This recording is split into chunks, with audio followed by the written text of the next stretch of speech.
Welcome back to the Real News with Lucretia Hughes, Mike, and Dave. And Mike holding his own. Mike holding his own. So y'all do not forget, get over there if you are a member of the NRA, a voting member. Please vote for me for the board of directors. That's it. And donate. And go to fallbackusa2.myshopify.com. Since he cannot hear me yet, and Kelly, wait, don't turn him on. Let me do this first. Oh, Mickey, you're so fine. You're so fine. You blow my mind. Hey, Mickey. Hey, Mickey. Thank you. How you doing? Stan said, Christian, don't scare him. Hey, Mickey. So, you know what? I really can boost you up. I really can tell how you fought so hard for everybody out here. I can tell them about your past and what I have learned about you. But this is what I want you to do. You tell everybody why you on the front line, why you getting ready to go to OAN and do your interview, and why you hanging with Kelly. Just tell everybody about that.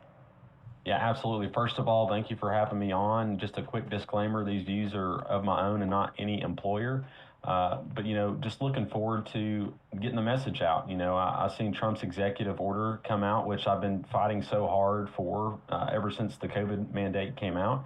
And, I think there's some things that I would like to see go more in depth or more specifics for service members. I think it was a great executive order and it's a huge success. But I think there's some other nuanced issues that I think that may be overlooked. But there's not going to be a full remedy for these things because the damage has already been done. Yep.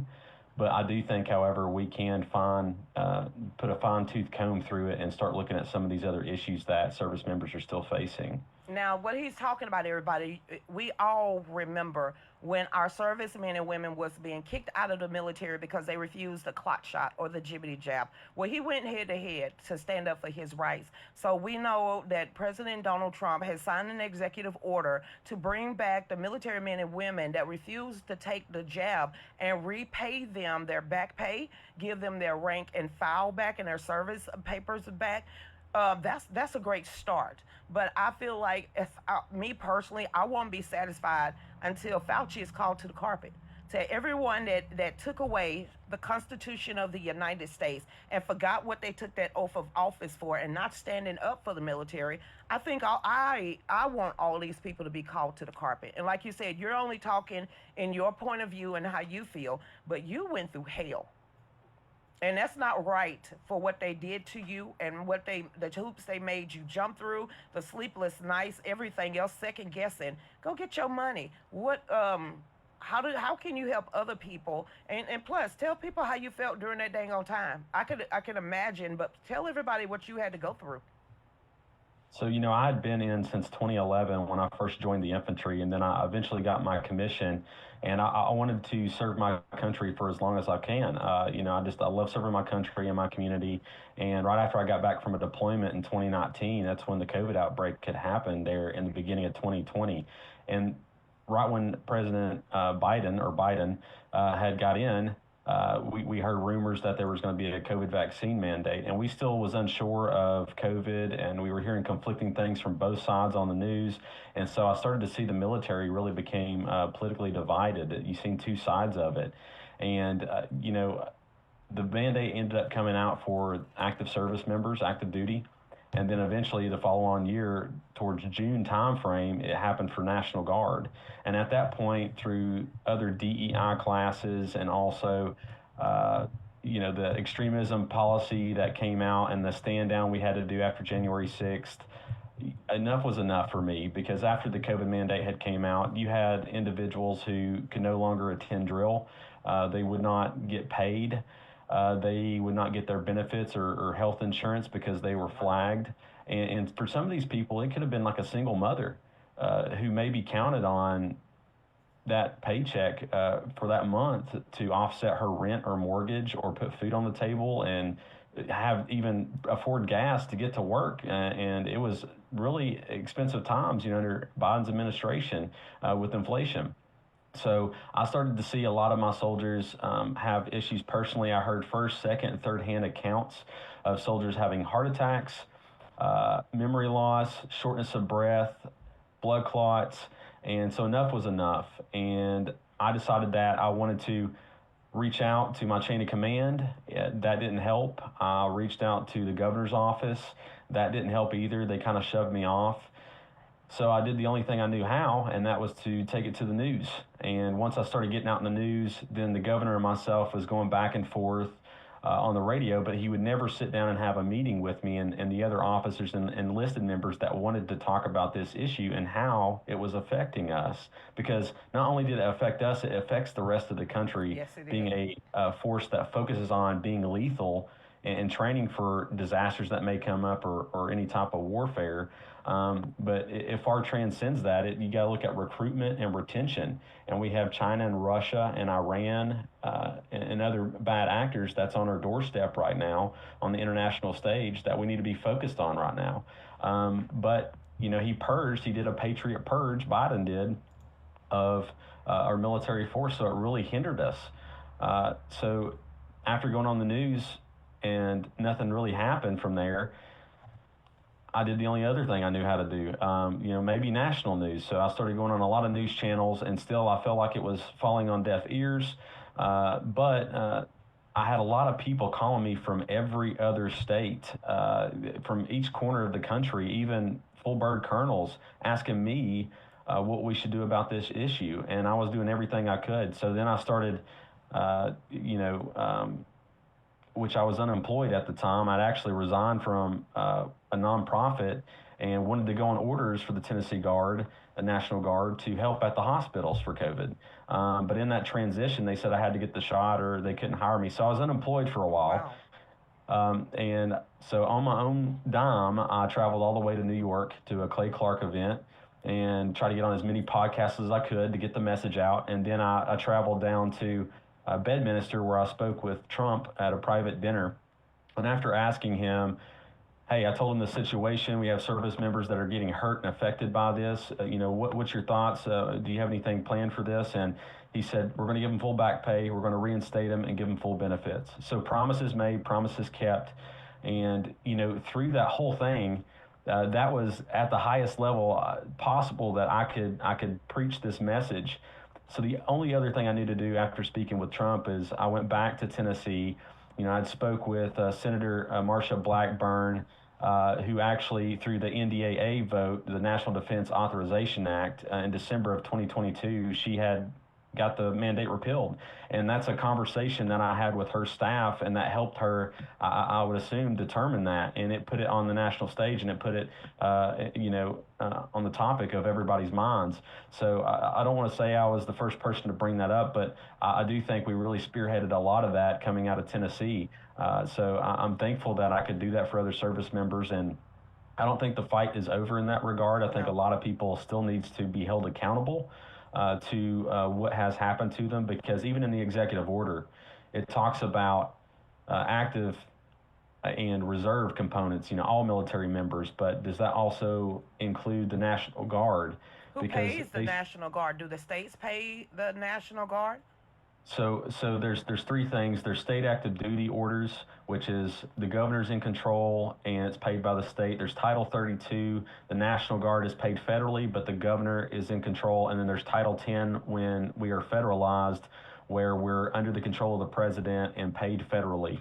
So we were drilling on a Title 32 status at the time, which is why some other states also had mentioned, hey, we're not going to follow this mandate. It's not applicable to the National Guard unless we're federalized.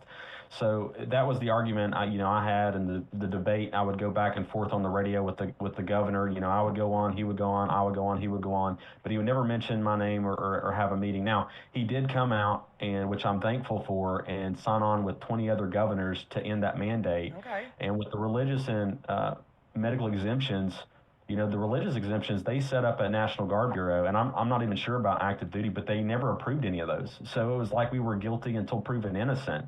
And meanwhile, we couldn't attend schools, get promotions, any sort of benefits. We couldn't respond to natural disasters if they happen. So, for example, hurricane relief or any tornadoes, or maybe in some other states like wildfires. So it really hindered our ability to do our job and to protect our community. We were the shield for our community, but we were just asking for others to be our shield. And, I had talks with dozens and dozens of state legislators here in our state, and they did an amazing job. They were all on board to call for a special session here, and I tried to reach out to the Attorney General's office, but got nothing back in return. The current or the former Adjutant General here in our state, I tried reaching out to them, and I didn't hear anything back. But the governor didn't want to do a special session on that, but they ended up doing a special session, I believe, which they had called for out publicly for washer and dryer machine efficiency and federal overreach. So I guess he wasn't that important at the time, but I think a lot of it was political theater and the purse strings. Since we were kind of paid federally, I think they were afraid of rocking the boat, and you had another gubernatorial election coming up. But again, I appreciate what the governor has done. I think it was a little too little, too late. So what about all the people that have adverse effects or reactions, blood clots, heart attacks? I know President Donald Trump want to make the soldiers in the military that was thrown out or rejected for not taking it, but what about the ones that took it and now they're never going to be the same ever again, which means that some of them is going to be unemployable, some of them is going to be on disability. Are they going to be made whole, being treated like, I'm be honest, guinea pigs? I know it took a long time to admit that Agent Orange was a real thing. You think the military going to step up to the plate and recognize that clot shot hurt a lot of people too? No, I think you're going to see the same exact thing here, just like you're seeing the commercials on, have you drank water at Camp Lejeune or whatever, and you see these lawsuits come out, a decade, 2 decades later. I think you're going to see the same thing with the COVID vaccine, where it was experimental. And all I was advocating for was for people to have the medical freedom to choose of whether they thought that experimental shot was going to be a benefit to their own health or not. Now I had my personal views on it, but I wasn't telling people no, don't get it, or yes, get it. I just wanted the choice, but they wasn't even listening to the exemption. So a lot of people now that had got So they booted, didn't even listen them. to y'all religious exemptions at all? Because I remember the religious exemption in the military was going to give you exemption from taking the shot. Yeah, so and I thought so too, and I think it would have been a different story if they would have at least approved those.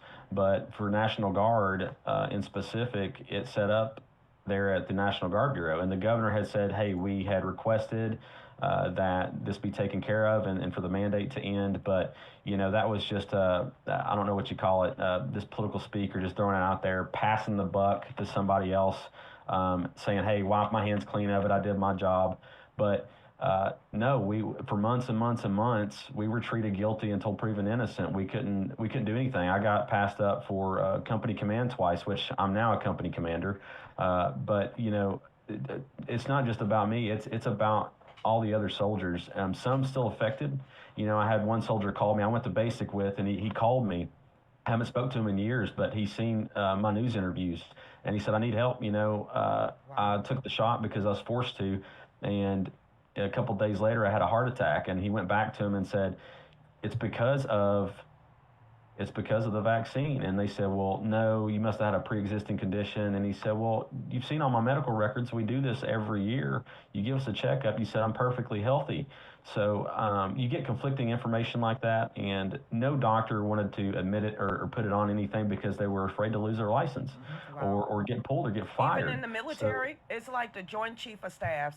All of these people from the top down, they treated the military like their playground, like their own experiments. Like y'all could not say no, that you would have to line up, and they put y'all through torture, or they made you lose everything that you worked for. Some people wanted to have that military career, got halfway through it, and it was either their career or their lives. So with all of these, how many do you actually estimate? How many active military people that was let go, or let go because they refused to take that shot? Yeah, so initially, before they ended the mandate, they were throwing out numbers that this could affect in the active duty branches anywhere from 120,000 to 140 or more. And then, they had talked about in the Guard, there being a certain percentage or number. But in that executive order, it states that there was 8,000 members affected. And I kind of looked at that, and maybe so that they maybe had on the books, but I think it's more of an administrative error because you got to think about the people who retired early that I've seen personally did that because they didn't want to lose their retirement benefits. So I think the number is a lot higher. You got to think about the people that didn't reenlist because of it too. You got to think about people that had to get medically discharged because after taking the shot they had issues, and does the executive order, I wish it would talk more about it or go in detail, but maybe there needs to be some sort of act passed for VA disability for this. Wow. Because Doug we Collins, still don't know the long-term effects. do you think that, having access to the Trump administration, and now that Doug Collins is the Secretary of the Veterans Affairs, and he is a military guy, he supports everything about the military. While he's in office, do you think you can have meetings with him to suggest some of these ideas to present it up to the ranking staff of Congress so it can be made law? Because if y'all are martyring yourselves for the mainland, if y'all are out there and you're on the main line, we need y'all in tip top shape. Because if they're going to allow 21 million soldiers, illegals, to come over here, and there's more than 100,000 that we are less than in the military, that's going to leave us sitting ducks and wide open.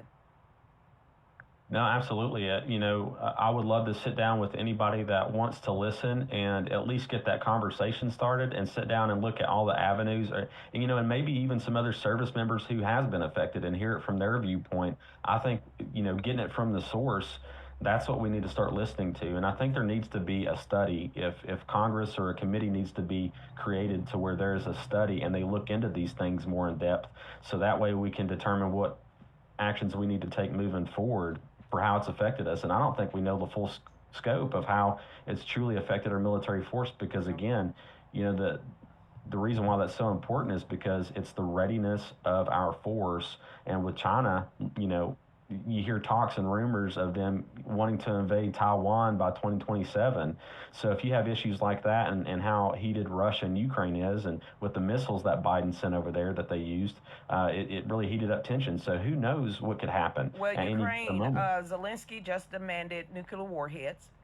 I would have figured China would invade Taiwan as much posturing they have been doing for the last 2 years along with the Navy, with their ships circling Taiwan. Then you have North Korea that somehow, some way, done started, little rocket man has started shooting off rockets again. Then you have Syria with the upheaval. We created Syria. Okay, we created a lot of this. But back to what you were saying. But you have Syria, then you have Iran, Iraq, then you have all of the other enemies that are looking at us that's right down there in Cuba. With us being so spread out in the United States when it comes to our military, in the branches, and our soldiers being so spread out, so many proxy wars, do you think we have enough healthy people to protect the mainland if anything should ever happen?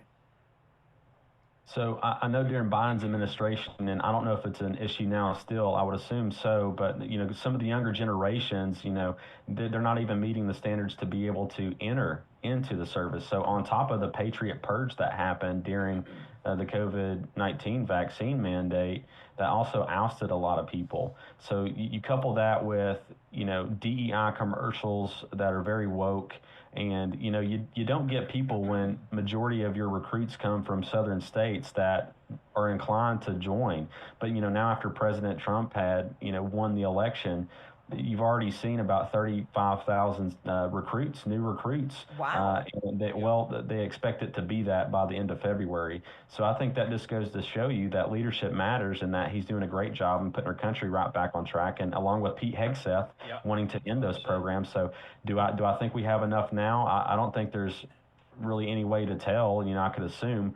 But again, I think until we do that study, we won't really know the full scope of where our strength is at and how that mandate had affected us and those DEI programs. Well, if you look at what's coming out in the medical industry that came out 2-3 years ago, no one is going to know the full effect for another 5 years. They gave it a decade. When all this first started, and they started with the warp speeding of it all, they said that we're not going to know the full effects of the shot for a solid 10 years.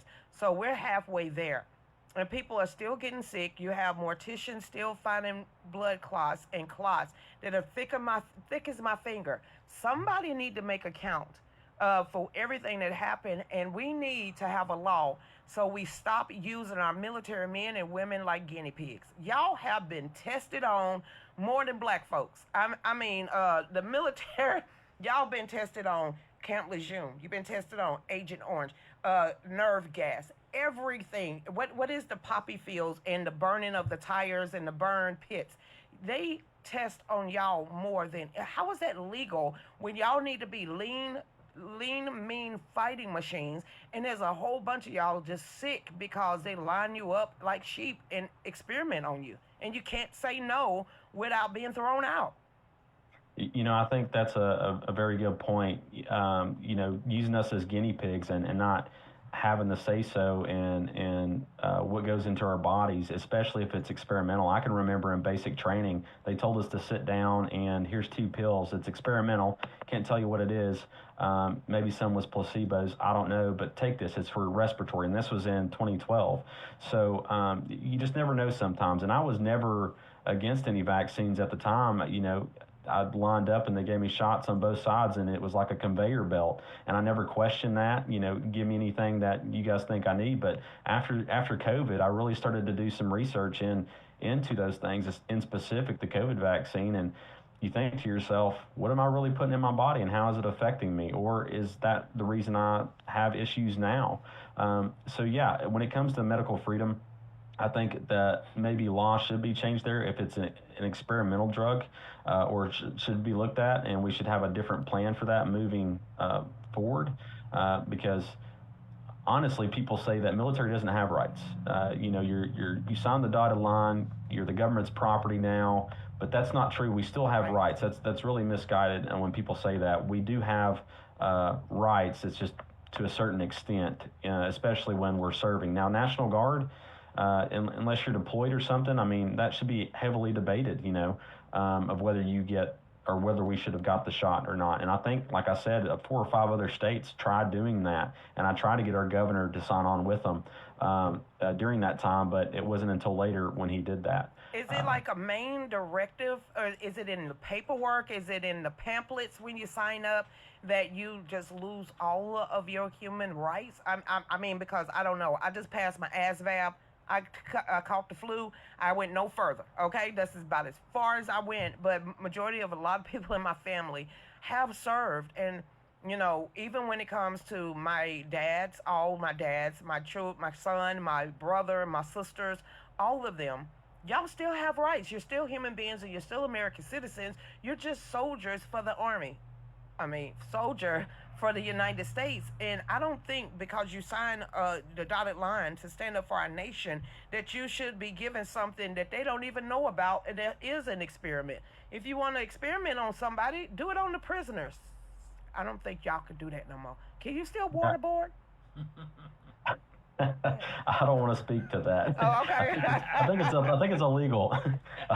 Just going back to what you were saying, do we really sign off everything, or is that in there somewhere? When I first signed up, I didn't read through the whole thing. I just wanted to serve, and it was tons and tons of papers. It's just like when you go to accept the conditions and terms for your iPhone. You never read the thing. It's so long. So who knows what they have really put in there. And I'm no legal expert by any means, but, I do have a brain, and I can read, other studies that's out there published that are peer-reviewed. So, when it comes to these things in the COVID vaccine mandate, I was opinionated on it, and I wanted people to have medical freedom. But unfortunately, there were other leaders that disagreed with that, going back to another point, also with this executive order, and you were talking about how many people has this really affected. Think about the people that were at the service academies before they commissioned as officers, or any other ROTC program or universities. I had a full bird colonel call me about his daughter at West Point, and I think she was in her first or second year, but it wasn't the only call I got, and they said she has to get the shot or she can't continue, and she has to pay back all of that money and that scholarship money that they had provided to her, and that is a lot. Wow. So that's only one example of many. So we definitely have to do something, and there needs to be some sort of study for Congress to do, or for us to move forward and figure out how much this has affected us. All right, I'm gonna give you the last word. Can you come back when Stan ain't got like my whole calendar just booked up? Can you please come back? Cause there's so much more stuff. And right now we're in 1, 2, 3, 4, 5 chat rooms. Normally it's 6 chat rooms, and everybody is talking and they just saying thank you for your service, thank you for not giving up, and thank you for your continued fight for God, family, country, and Donald Trump. And our only thing that Miss Linda Nichols has said, she said, Mickey, you did a great job. So tell everybody where they can find you, if they want to follow you, and if you need help, just go ahead and tell us what everybody need to know. So let me just say first off that I'm not a big person on social media. I'm not looking to gain followers or do it for that reason. I just want to make that very clear. I'm really just doing this to help get the message out so I can help my fellow service members. That being said, if you do need to reach out to me, however, I am an ambassador for Veterans for America First, the original veterans group for Trump. And you can go on the website, and that is VFAF.us. That is VFAF.us, and just fill out a contact form and request me, and I'd be more than happy to reach out to you. All right, everybody. So you know what? You stay blessed. Kelly, call her sister girl after the show. I mean, Mickey. Oh, Mickey, you're so fine. You're so fine. You blow my mind. Hey, Mickey. Hey, Mickey. So everybody, oh Lord, I'm blushing. We're gonna cut the end of this one. So everybody, y'all go look him up. Y'all go follow him. If you have somebody in the military, you just want to. And y'all go over there and turn on OAN. I mean, real One America Voice. Did I say that right? One America News. They don't ask me. So boo with One America Voice. I mean, go have fun. All right, Mickey, you have a great one. Thank you so much. Thanks for having me on. Thank you. Absolutely. All right, Miss Sheena and Barbara out there. Are you a voting member of the NRA? My name is Lucretia Hughes Klukin. I will never compromise my beliefs in God, family, our country, and my Second Amendment. I am running for the board of directors of the NRA, and I would appreciate your vote.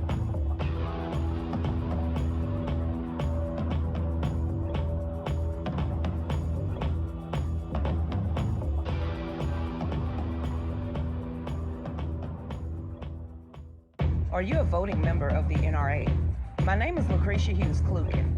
I will never compromise my beliefs in God, family, our country, and my Second Amendment. I am running for the board of directors of the NRA, and I would appreciate your vote.